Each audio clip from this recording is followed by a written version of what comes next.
जय गणेशाय नमः। भक्तजनों, आज संकष्टी चतुर्थी पर चौथ माता की कथा अवश्य करनी चाहिए, क्योंकि इस कथा के सुनने मात्र से ही भक्तों के जीवन की रक्षा होती है एवं सुख शांति, धन दौलत, यश, सौभाग्य इत्यादि की प्राप्ति होती है। तो भक्तजनों, व्रत करने के बाद आप इस कथा को अवश्य सुने और अपने परिवार को भी सुनाएं, ताकि सबको चौथ माता व गणेश जी का आशीर्वाद प्राप्त हो। तो आइए भक्तजनों, सप्रेम कथा का स्मरण करते हैं। भक्तों, वीडियो को लाइक शेयर अवश्य करना, चैनल भी सब्सक्राइब कर लेना, आपका बहुत धन्यवाद होगा। जय श्री गणेश। आइए शुरू करते हैं। एक सेठ सेठानी थे, उनके एक बेटा और बहू थे। बहू सबको भोजन करा के फिर स्वयं भोजन कराती थी। एक पड़ोसन ऐसी भी थी जो रोज पूछती थी कि बहू आज आपने क्या बनाया है। बहू कहती ठंडो बाशी। एक दिन उसके पति ने ऐसा सुनकर विचार किया कि आज तो पकवान बनवाए जाएं, फिर देखते हैं हमारी पत्नी क्या कहती है। उसने तरह तरह के पकवान बनवाए और घर के सभी लोगों ने एक साथ बैठकर भोजन किया। आज फिर पड़ोसन बूढ़ी माता ने पूछा, बहू आपने क्या खाया है। बहू ने फिर जवाब दिया, भाई ठंडोबाशी। सेठ के लड़के ने सोचा, हो ना हो कोई ना कोई तो बात अवश्य है जिससे कि मेरी पत्नी ऐसा बोलती है। वह मन में विचार करने लगा और अपनी पत्नी से पूछने लगा कि तुमसे जब भी वह पड़ोसन पूछती है तो तुम रोज ठंडोबाशी खाया ऐसा क्यों कहती हो। आज तो हमने एक साथ बैठकर कई पकवान खाए हैं। उसकी पत्नी बोली, हमने जो भी खाया है वह हमारे माँ बाप की कमाई का है, इसमें आपका कुछ नहीं है। जिस दिन आप कमा कर लाओगे उस दिन मैं समझूंगी कि मैंने ताजा भोजन किया है। अब एक दिन लड़के ने माँ से कहा, मैं एक बड़े शहर में कमाई करने जा रहा हूँ।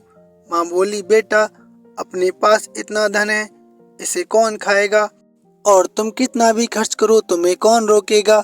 माँ के मना करने पर भी बेटे ने स्वयं कमाने का दृढ़ निश्चय कर लिया और जाते समय पत्नी से कहा, मैं जब तक वापस लौटकर ना आऊं तब तक तुम चूल्हे में आग मत बुझने देना।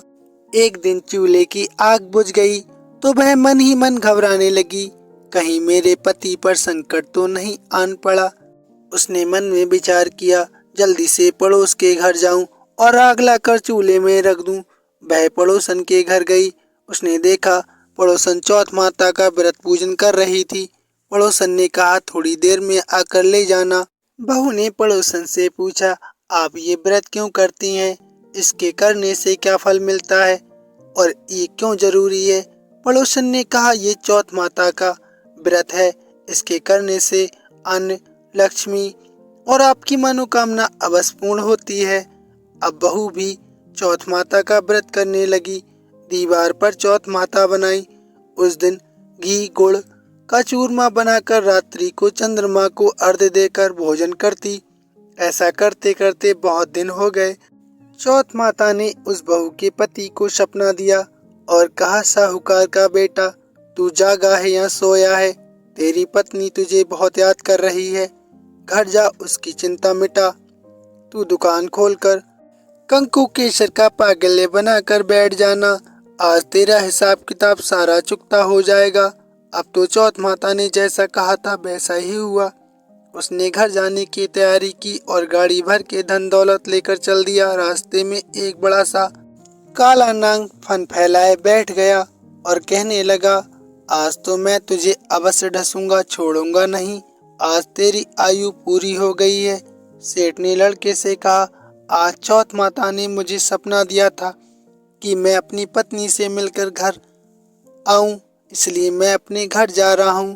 वहाँ मेरी पत्नी मेरी बहुत चिंता कर रही है, मैं उससे मिलकर जरूर आऊंगा, तब तुम मुझे ढस लेना। नाग ने कहा, तुम शपथ पूर्वक कह कर जाओ, नहीं तो मैं तुम्हें तुम्हारे घर आकर ढस लूंगा। इस प्रकार सर्प को वचन देकर वह अपने घर पहुंचा। वहां सभी से हंसी खुशी से मिला और भोजन करने उदास होकर बैठ गया। उसकी पत्नी ने उदास होने का कारण पूछा तो पति ने काले नाग वाली बात बताते हुए कहा, यदि मैं उसके पास नहीं जाऊंगा तो वह घर आकर मुझे ढस लेगा। पत्नी बहुत चतुर थी। उसने कहा कि आप घबराओ नहीं, लेट जाओ, मैं एक उपाय करती हूँ। पत्नी ने कमरे की 7 पेड़ी धोई और उन पर उपाय करने लगी। पहली पेड़ी पर रेत, दूसरी पर इत्र, तीसरी पर गुलाल, चौथी पर फूल एवं 5वीं पर लड्डू पेड़ा व छठी पर गादी गलीचा और 7वीं पेड़ी पर दूध का कटोरा भरकर रख दिया। इस प्रकार वह 7 पेड़ी सजाकर बैठ गई। आधी रात होते ही नाग आकर पेड़ी चढ़ने लगा। पहली पेड़ी पर रेत में लौट गया और कहने लगा कि सेठ की बहू ने आराम तो बहुत दिया, पर बचनों से बंद कर आया हूँ, सो डसूंगा अवश्य ही।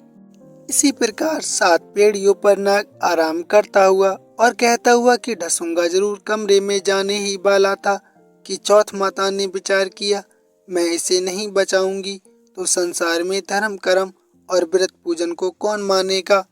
अब तो गणेश जी, चंद्रमा जी और चौथ माता ने उसे बचाने का विचार किया। चंद्रमा जी ने उजाला किया, चौथ माता ढाल बनी और गणेश जी ने तलवार लेकर नाग को मार दिया और ढाल से ढक दिया। अब बहू भी थकी हारी सो गई। दिन उगा तो लोग बेटे से मिलने आए, परंतु बेटा बहू तो उठे ही नहीं थे। बहुत देर हो गई थी तो माँ को चिंता होने लगी। फिर माँ उन्हें उठाने गई। माँ ने 7 पेड़ियों पर जो कुछ देखा उसे देखकर वह घबराई और बेटा बहू को जोर से आवाज लगाई। बेटा बहू उठे तो देखा कि एक ढाल तलवार वहां पड़ी है। अब ढाल उठाई तो वही काला नाग मरा हुआ पड़ा है। बेटा बहू ने सोचा कि आज तो धर्म कर्म ही आड़े आए, जो भगवान गणेश जी और चौथ माता ने अपनी रक्षा की। हे चौथ माता, आपने जैसे सेठ की बहू की रक्षा की, हे गणेश जी, आपने जैसे उनकी रक्षा की, वैसी हम सबकी रक्षा करियो। बोलो चौथ माता की जय। प्रेम से बोलो जय गणेश महाराज, जय गणपति बप्पा मोरया, हमारा कल्याण कीजिए। हम आपकी शरण में हैं हे चौथ माता, हे गणपति, हम आपकी शरण में हैं। धन्यवाद भक्तजनों।